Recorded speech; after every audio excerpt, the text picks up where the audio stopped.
Hello. So, public health, everything's good. They said, they didn't feel like there was a lot of contact between the students. She was even questioning why we did the testing, which, I think is probably, there's so much going on that, the fact that we tested with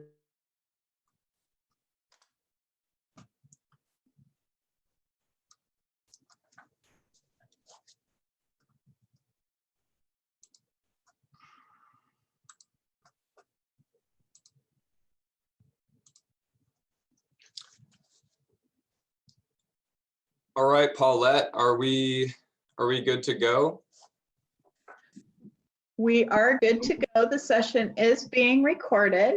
Let me drop the rules into the chat forum really quick. Okay, if we could just maybe have Aaron test his mic really quick. Aaron, are you on? Yeah, I'm here. Can you hear me? Yeah, awesome. All right.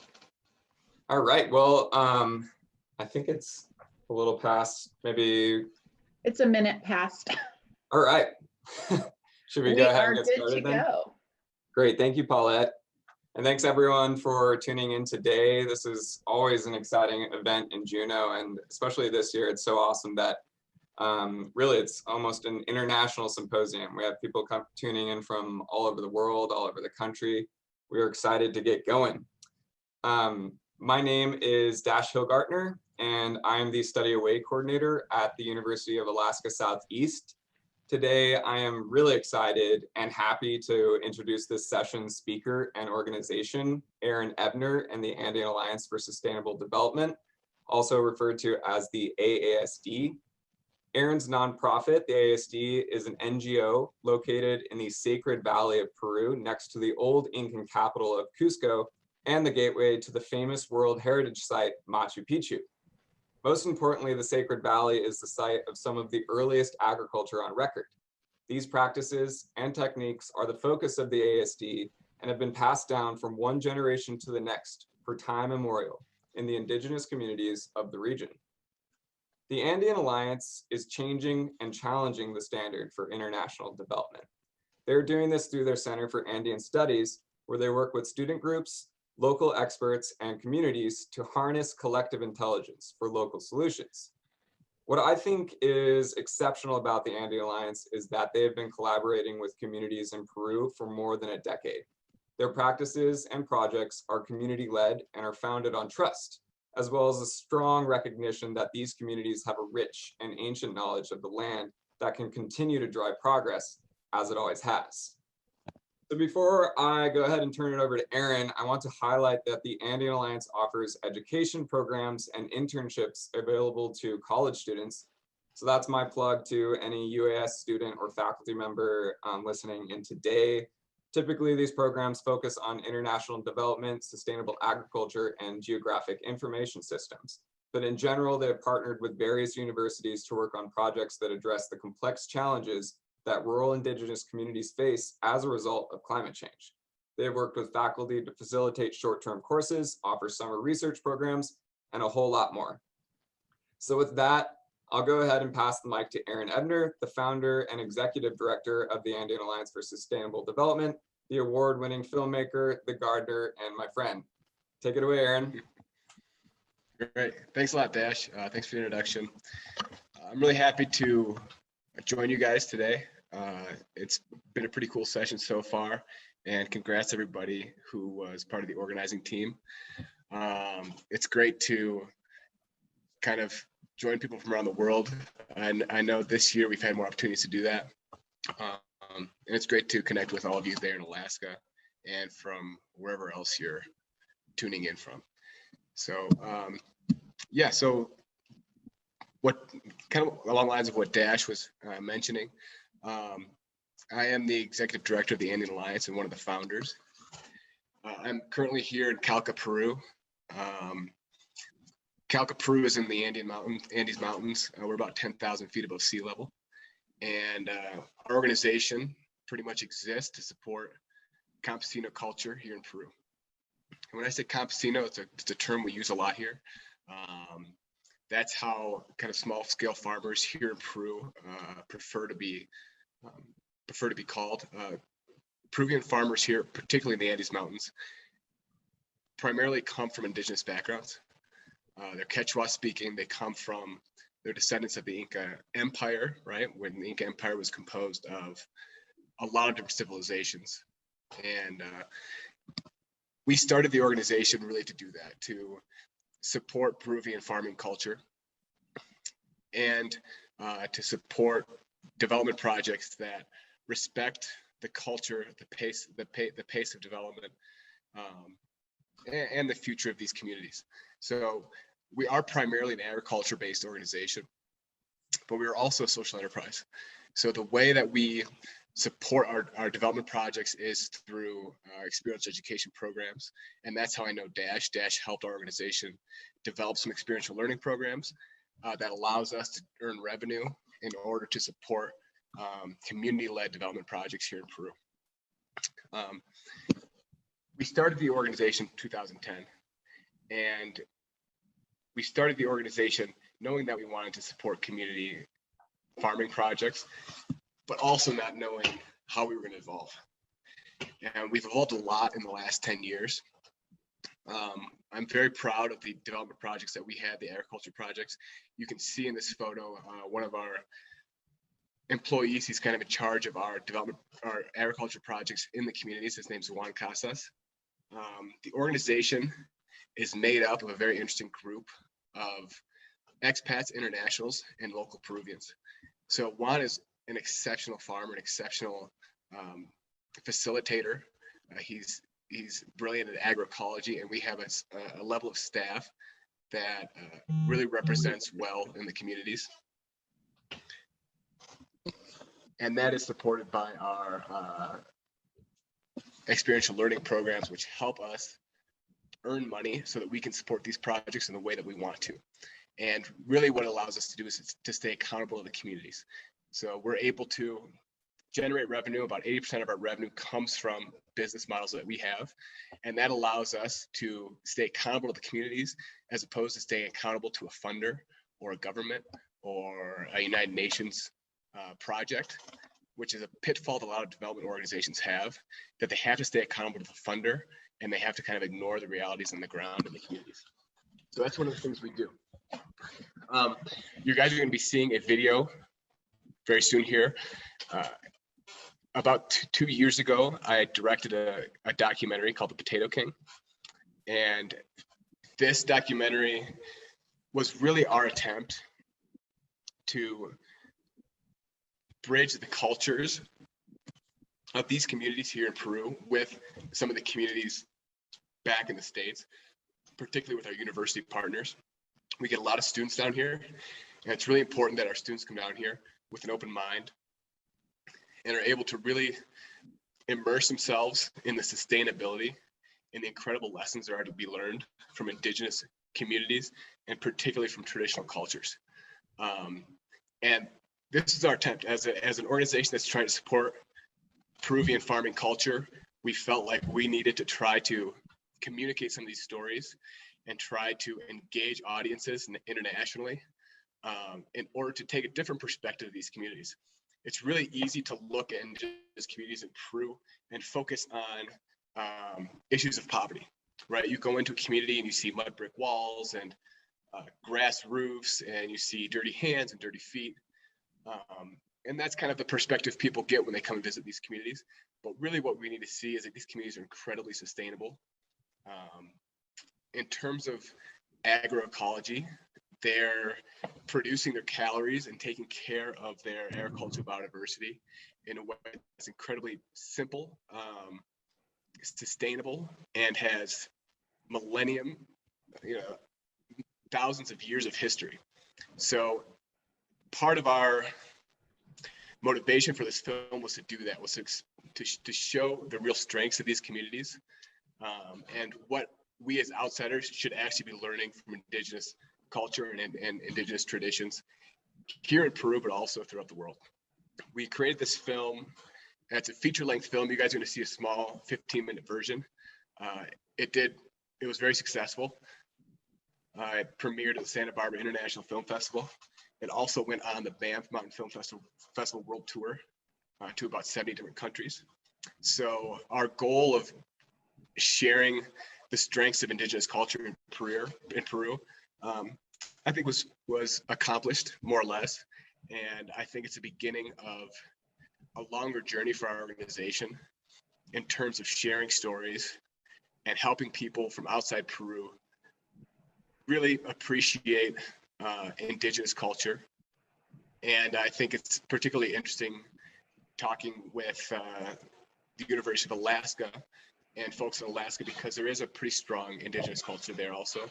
And although I'm not as familiar with North American Native culture, I do think that there's a lot of room for sharing and exchange. And I'd love to see that happen.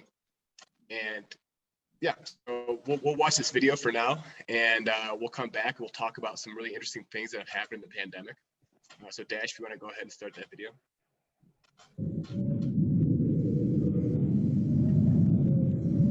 No hay ningún lugar como mi tierra, Pampa Corral, Choquecancha, Lares.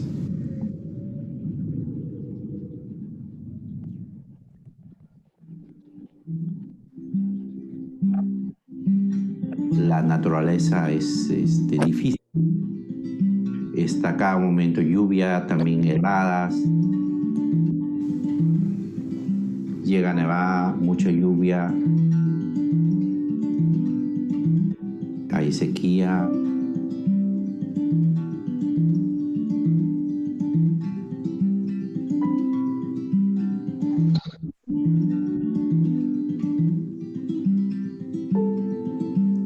Su comunidad es una comunidad campesina, es un ayllo antiguo también, que está sobre 4.000 sobre el nivel del mar. Sus raíces culturales tienen mucha descendiente de los imperios de los incas. Casi como 200 comuneros en esta comunidad viven. De los 200, por lo menos deben estar trabajando 50 en su producción propia. No depende tanto a una cultura de dependencia de fuera. El campesino lo ha encontrado un desarrollo sostenible.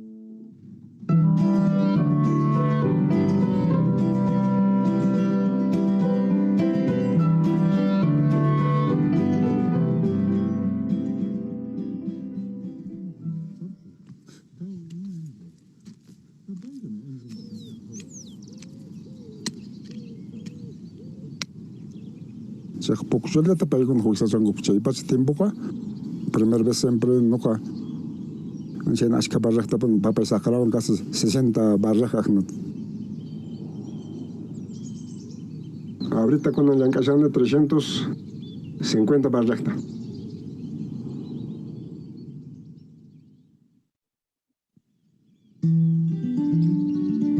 Julio Janco es un campesino humilde. Apasionado sobre biodiversidad. Siempre conversa con sus apos, ¿no? Los apos, Pitosiray, Sabasiray, esos son sus apos. Siempre sirve a la tierra.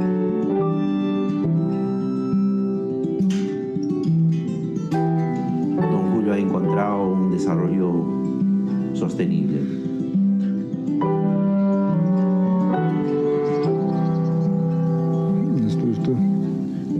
Papa Bisia, Pucomur Petina, Puco Vallata Chaki. Mi papá trabaja desde niño, ¿no? Hoy en día mi papá es más conservacionista, trabaja ecológicamente sin ninguna química, ¿no? Don Julio realmente es un guardián reconocido a nivel nacional como rey de papa.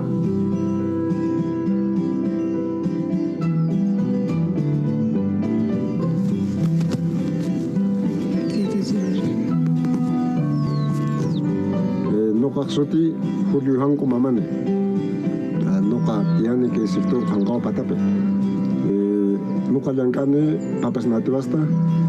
Respetachin papa o sea como guardián de la papa o ley de papa o handalan kasan.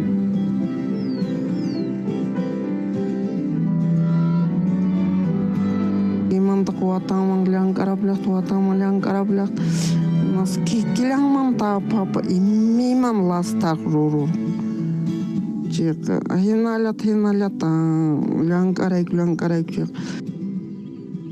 Lema pipai prosesan papita laita, ada diario ada nasuta paya sakakta jangkang. Sire kumana kitab sebelum bestaknip ni waktu khnip samu ita atinju.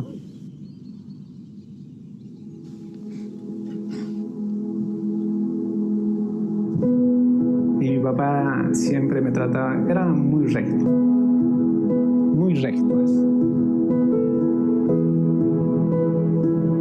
Órdenes eran órdenes, ¿no? Se cumplía y muy perfecto que digamos que quería hacer.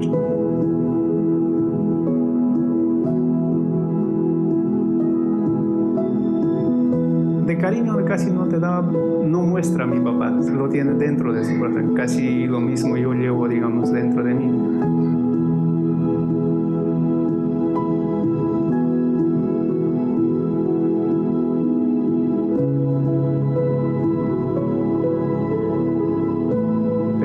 También gracias a yo le agradezco a mi padre por haberme tratado, formado de esa manera, porque no tengo vicios en nada, no trato de actuar bien las cosas, trato de hacer bien las cosas. Me formó y gracias a eso soy, digamos, lo que estoy ahora, ¿no?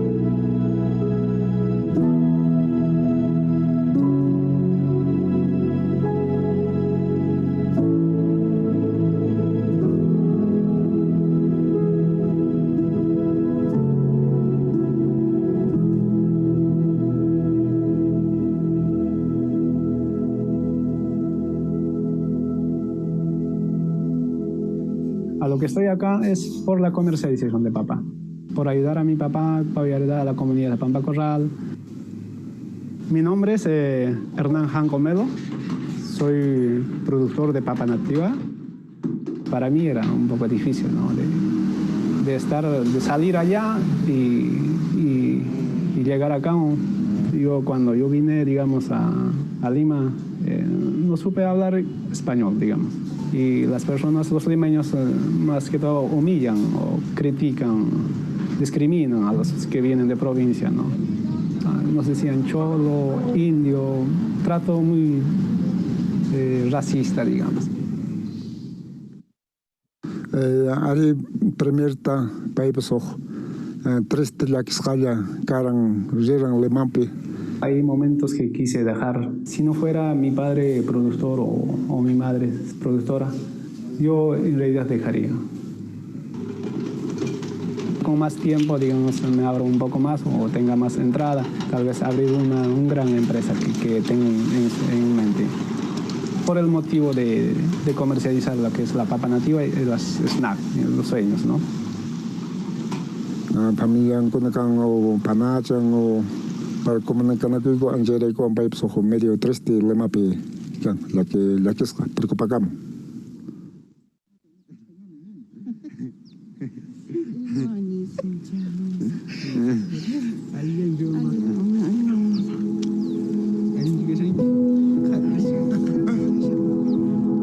Una palabra de un padre, una palabra de una madre vale mucho. Y esas son las fortalezas y la fuerza que me da para hacer lo que es Sumar Chicos. Muchísimo extraño. La extraño bastante.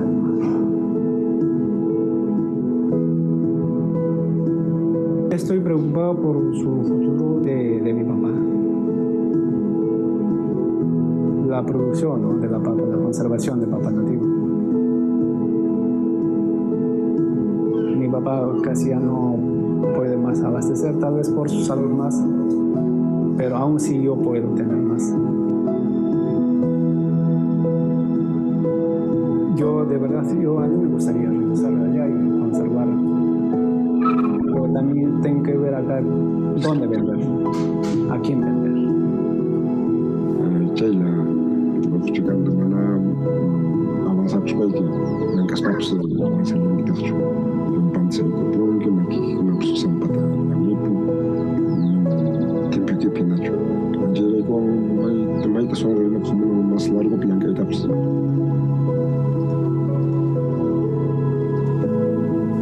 Sahpimam, porque no ga sai copushana. Mas en persona pues alguien anchena ojo que trabajo y chascoeta monama.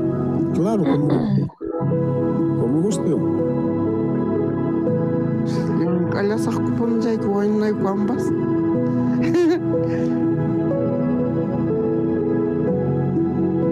Alguien tiene que encargarse de seguir produciendo las papas nativas.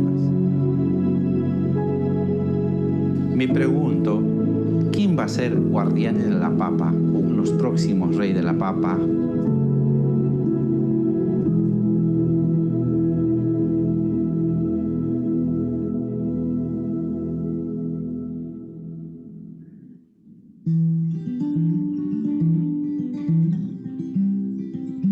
Muy pocos.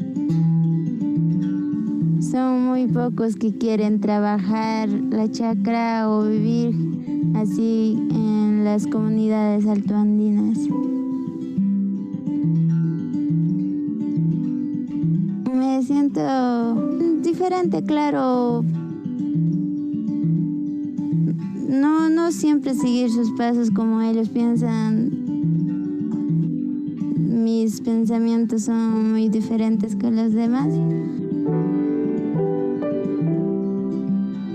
Sí, me siento muy orgullosa estando ahí, viviendo en la naturaleza, respirando aire limpio, viendo los paisajes así libremente.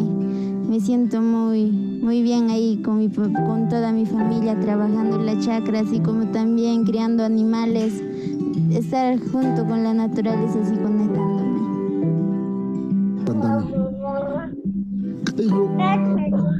Moro puiwan.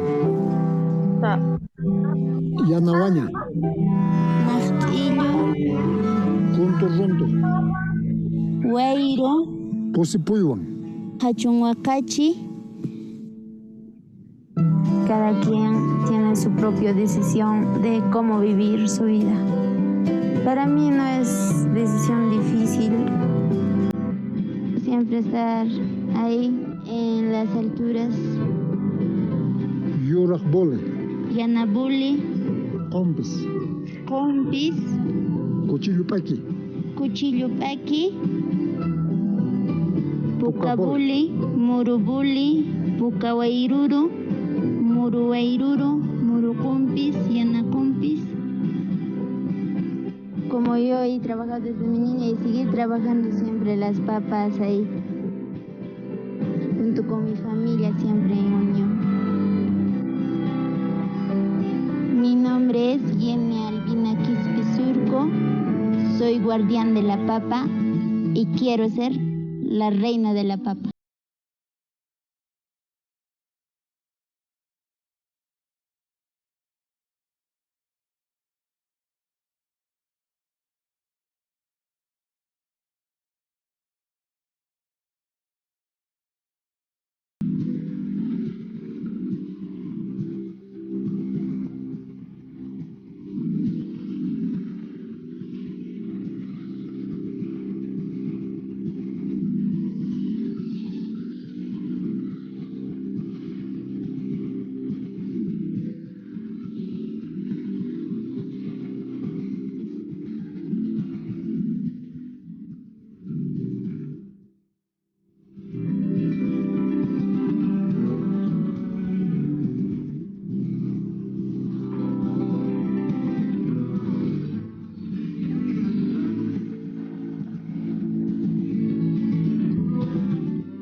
Awesome. Thank you for sharing that, Aaron.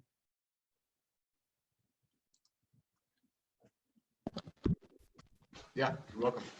Thanks for showing it. Thanks everybody for watching. Should I just get started on talking about the next part? All right. Let me start my video. So this is a shorter version of the documentary. One of the things that is cut out from the feature version is a whole discussion and kind of a storyline about the disappearance of indigenous communities in Peru. So basically every 15 years, these communities are cut in half in terms of their population. So kids don't want to stay in their communities. There's no young people that are trying to stay in these indigenous communities.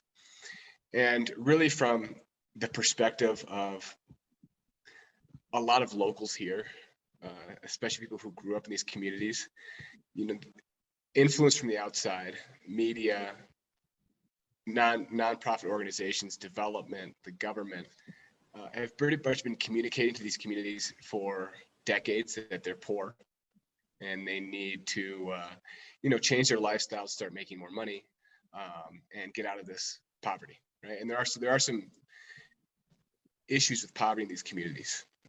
Definitely, I think in terms of this, the spectrum of poverty, I think these communities should be helped out in a sense so that they can improve their income and improve some of these indicators of poverty.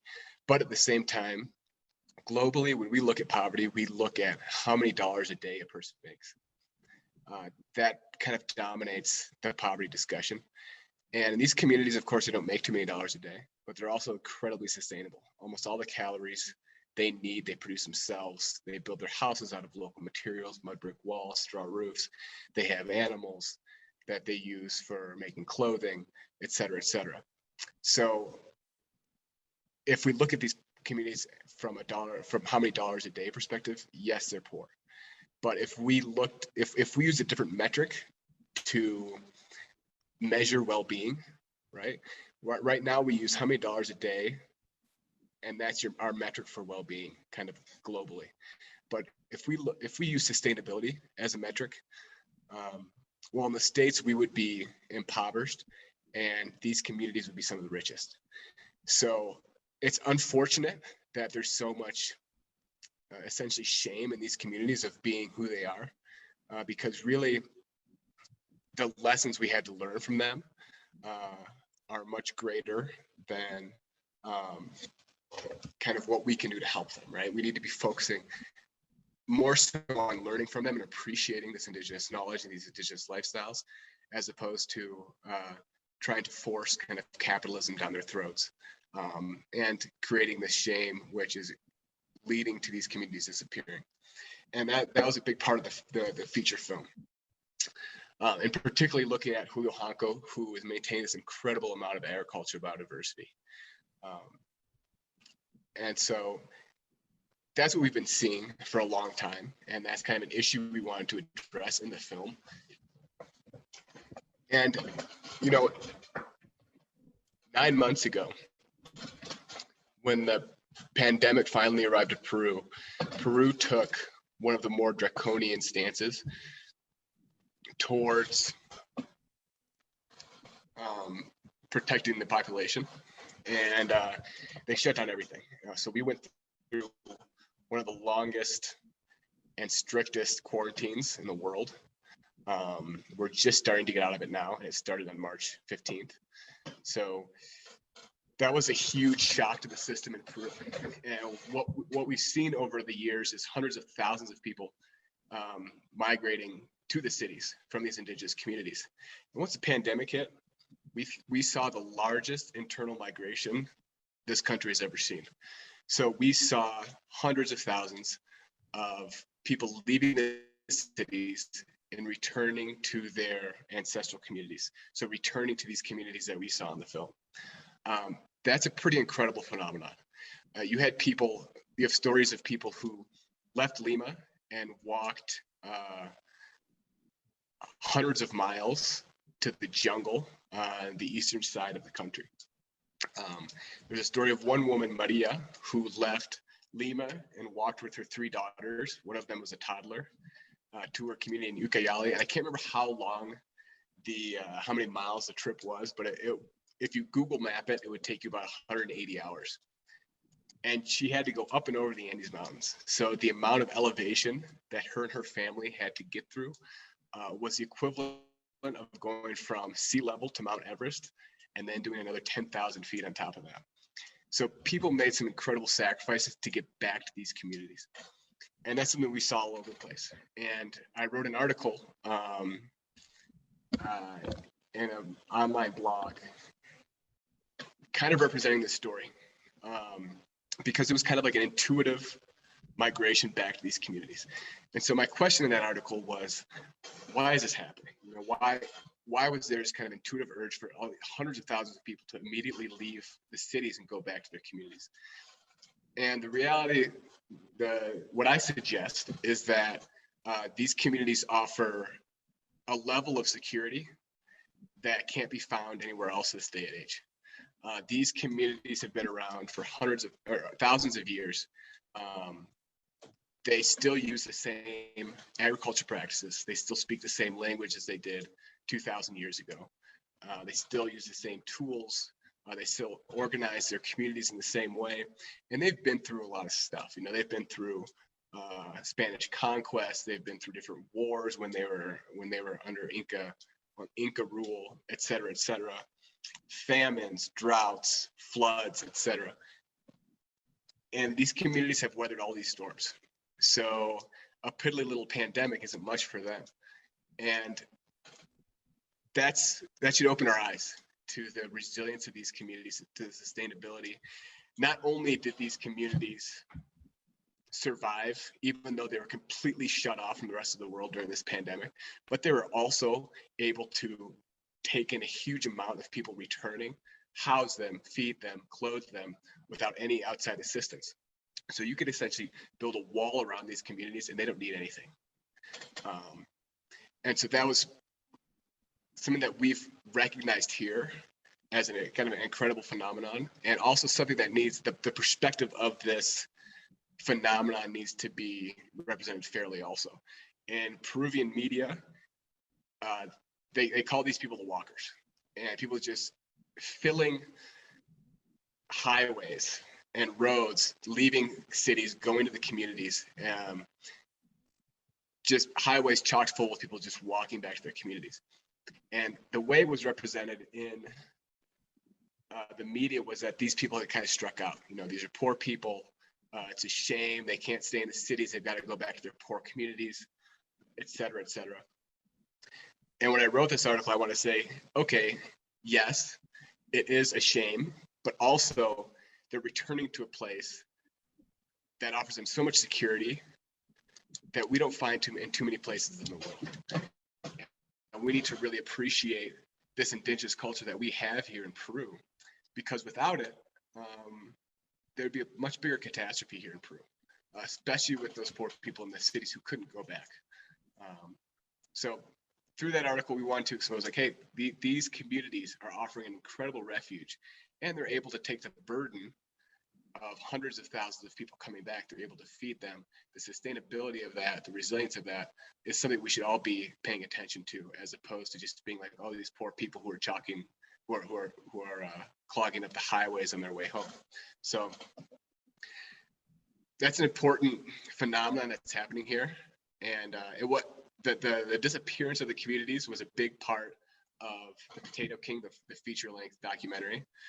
So maybe we'll have to make another documentary and try to tell the story of these people like Maria, who walked with her children from Lima back to Ucayali in the jungle with her 3 kids, and really talk about the sustainability these communities offer. The fact that Julio Hanco maintains 360 varieties of potato every single year is something that big ag universities can only dream of. So there's a lot of importance, and if we do lose these communities, which we're going through an interesting phenomenon now where these communities are fuller than they've been in 40 years. But I imagine once things clear up, people will start to lead these communities again. But if we lose them for good, what are we losing? I think that's an important question, not only here in Peru, but throughout the world when we're talking about traditional cultures and traditional knowledge, indigenous knowledge. I don't know, right? I don't know what we're losing. For sure, the agricultural biodiversity in Peru is declining a lot.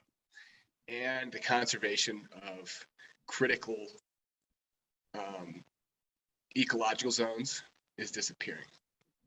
So that's a problem. And I think the best way for us to preserve agricultural biodiversity is to support the indigenous cultures who are guardians of that biodiversity. Now, when we talk about biodiversity, especially in potatoes, for example, I'm sure some of you have heard of the Irish potato famine. Happened in like 1849, 1850.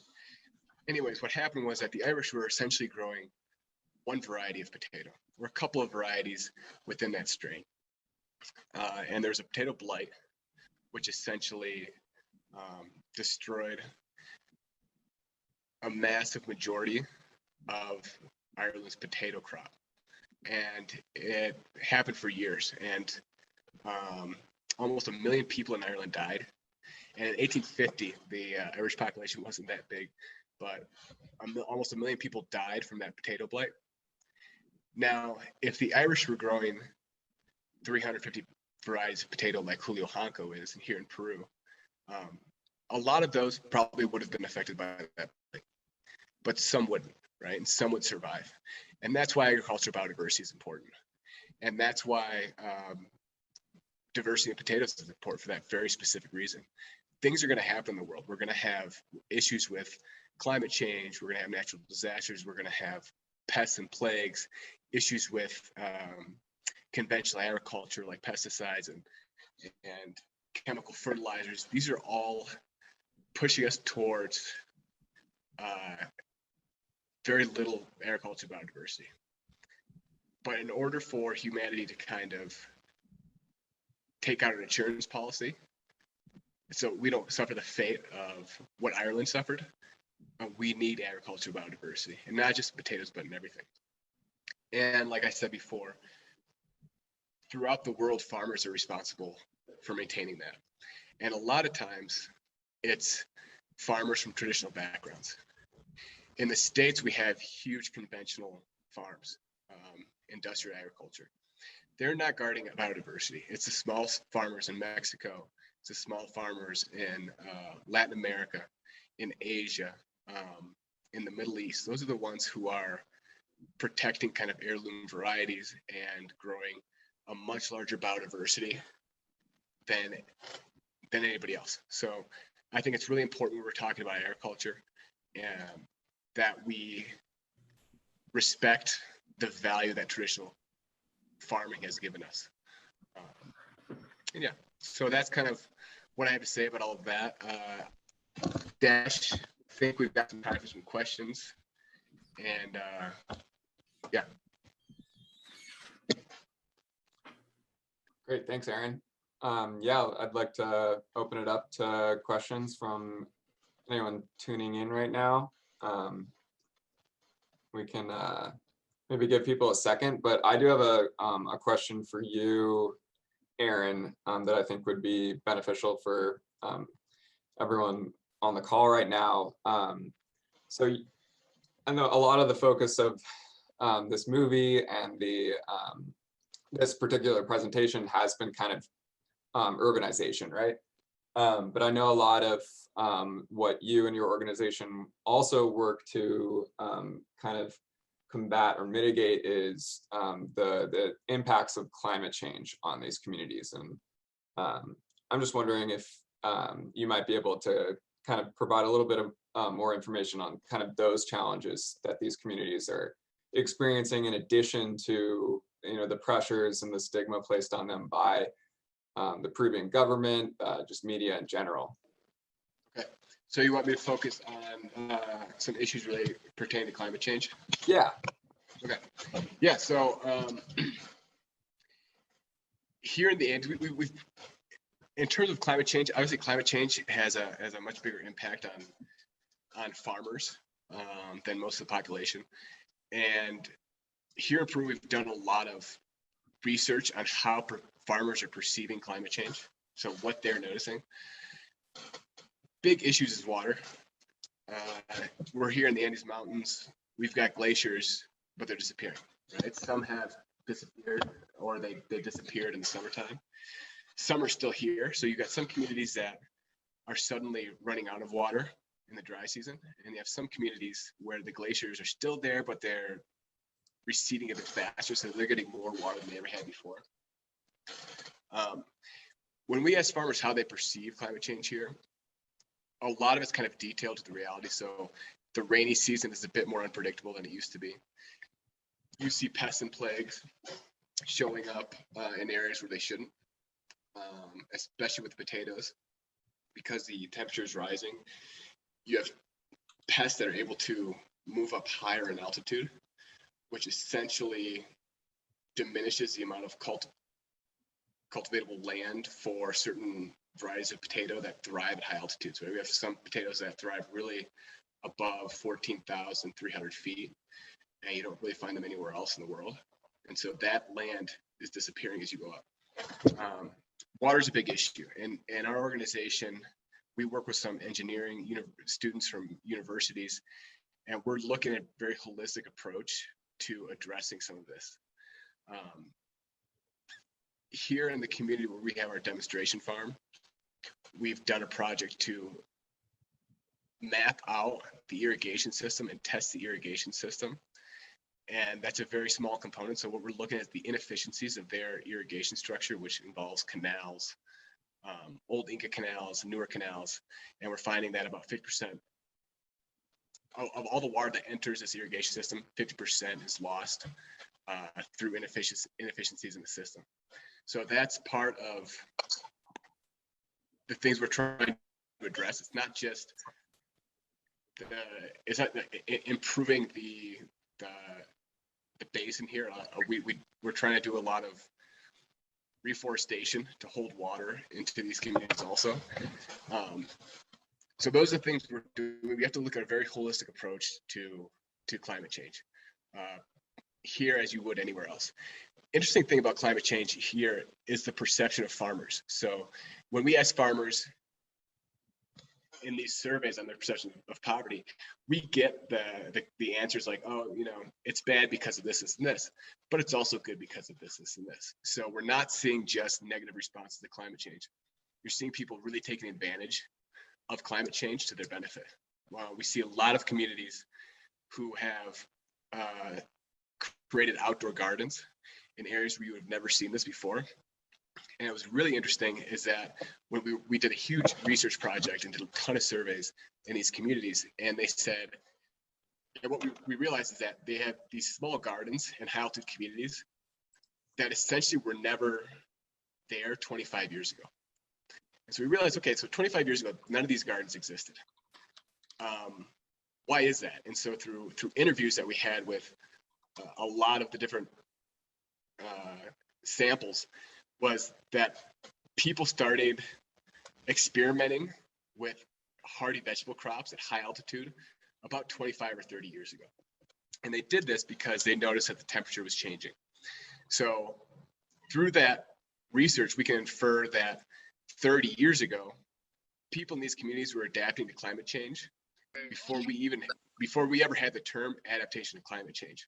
So these communities are on it. They're super observant, and you know, they see climate change as definitely something that they're struggling with, but something that they're capitalizing on also. You know, you see these gardens in these communities, and the way they manage their microclimates is really incredible.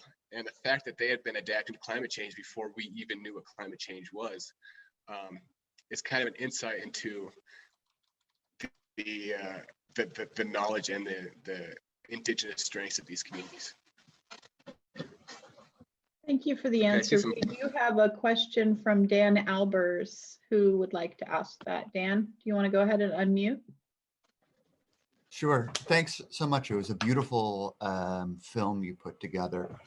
Something, I just read a New York Times article a while back about these potatoes, and just something that stuck with me was, how the ability to peel one of these knobbier ones was kind of seen as having some sort of status within the culture. I wanted to see if you could, kind of talk about what parts of the culture would be lost if these potatoes were gone. Oftentimes these kind of small things are kind of pillars of a culture that we, would be easily dismissed otherwise.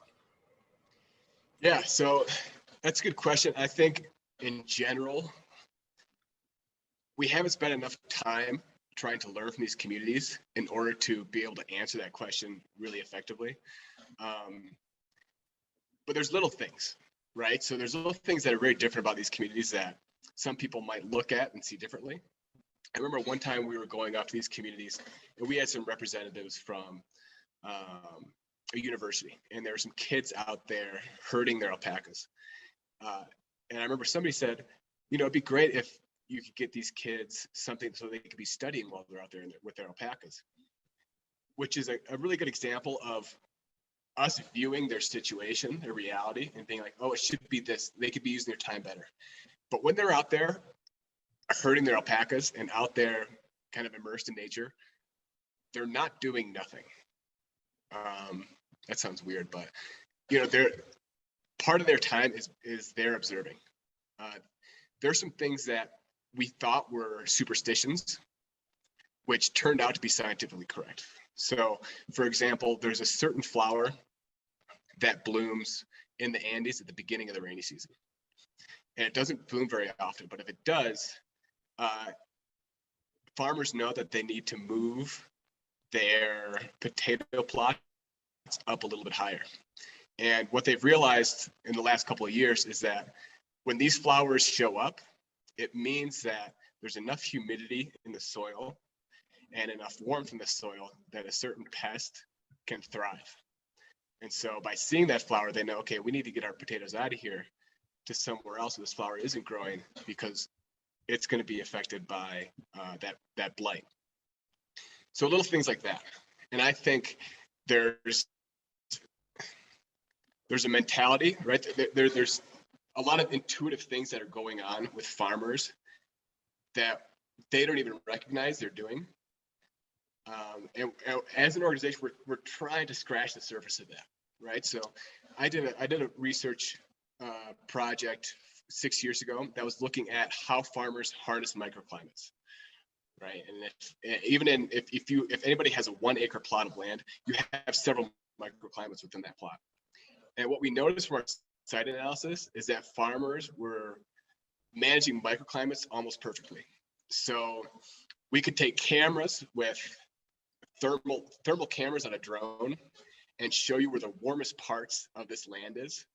And they would have, what they would have planted there would be the things that could only survive in a little bit warmer climates, right? So they're doing this intuitively, and we could see it, we could prove it through the site analysis. However, when you ask them about it, they have no idea. They're just like, yeah, that's just where it goes. So there's intuitive knowledge that we're just scratching the surface on. It's like an ocean of things that they do that we're not understanding. That's a big thing. There's a lot of obvious things like the agriculture biodiversity, the way they save seeds, the way they select seeds.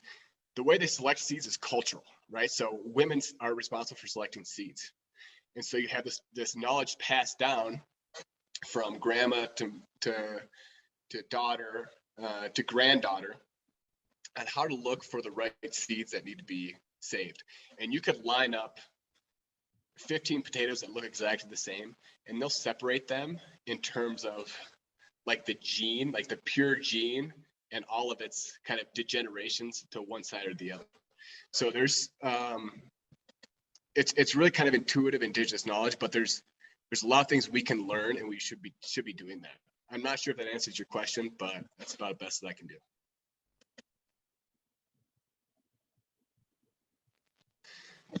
I think there's a question on in the chat while you're looking for that, I do want to draw everyone's attention to the chat. I shared a link to the film that was played today, as well as links to the Andean Alliance's website and the article that Aaron wrote. That kind of is what inspired this presentation. Okay, there's a pretty good question from Benjamin. How do we find balance between using traditional knowledge and modern technology to maintain diversity and culture, but also optimize systems like the irrigation system that I mentioned? So really, your question is about finding the balance between traditional knowledge and modern technology. I think that's a tricky slope, but I think it should be balanced. I work with a guy named Julio Mina, and he's one of the more impressive people I've ever met, and he's super knowledgeable about agroecology. He's native Quechua speaker, and he's in charge of our agriculture projects here. And he wants to get these potato farmers better technology. He wants to get them mini tractors to help them break up their land and produce more potatoes. And I agree with him.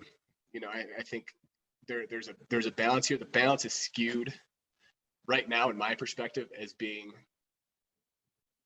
not as productive considering the technology that we have access to. So I think making appropriate technology for these farmers is really important, particularly because I think that the more farmers can produce and sell of their goods, it will shift that balance so that they can thrive in these communities. And we need farmers to thrive in these communities. They're responsible for incredible amounts of agricultural biodiversity. They're also responsible for conserving these lands that are critical lands for diversity. There are plants and species here that nobody cares about except these communities. The amount of agricultural biodiversity you find in these communities is incomparable to what we find in the United States. So keeping farmers on this land, working this land, is really important. And if that means having a mini tractor that they can walk behind to help them increase their production 30%, I think that's important. And I think that has to do with here in the Andes, but also in the Amazon. We work in the Amazon with coffee farmers. And the best way to conserve tropical forests is to keep farmers on those lands and to keep them taking care of the jungle, because they feed off a thriving jungle. They make their living off a thriving jungle. And we can do everything we want, dump as many billions of dollars we want into conserving tropical forests, but really the best way to do that is to help farmers thrive in those lands. Okay. Great, thanks, Aaron. I do notice that we are past our 50-minute mark. So if anyone would like to follow up with Aaron with more questions, I believe your contact is on the symposium site, but feel free to reach out to me as well. And yeah, we're happy to continue this conversation, as well as maybe develop something with faculty and students here. There's a lot of opportunities that Aaron and his organization provide. And thank you so much, Aaron, for taking the time to do this today. And thanks to everyone for tuning in. All right, I hope to come visit you guys soon. Yeah. I love Alaska. Get you up here.